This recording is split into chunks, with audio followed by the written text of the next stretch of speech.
Ассалаумағалейкум достар, мен Маха Гизет. Бүгін тағы видео шығарам. Бір күнде 2 видео шығарып тұрмын. Әдем сіздерге алдына видео шығаруға уақытым болған жоқ. Бүгін біздің ісіміз қазақша прикол тақырбас жайлы. Ал кеттік ал.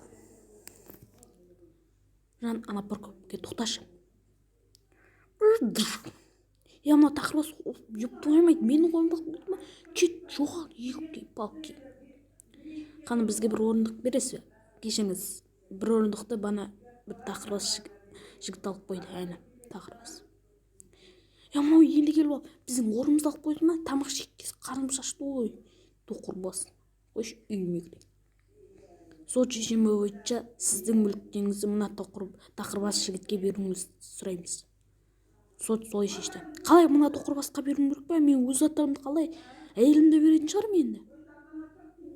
Менде ештеңе жоқ, енді өлем. Менде ештеңе қалмады, өлім керек. Столымды алайыншы.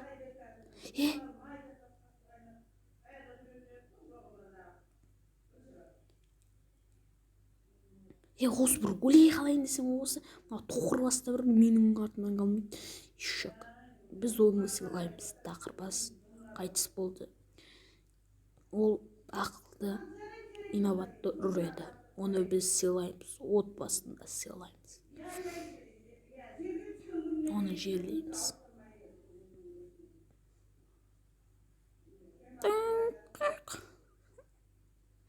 Менің қолым ешкім баса алмайды. Мен өзім өлем. Енді дұрыс өлетін болдым ма?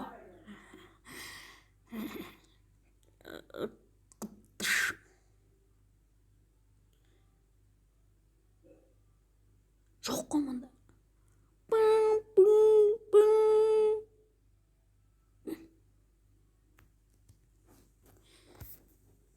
Сіздермен болған мен Маха Гизет. Пока, чао.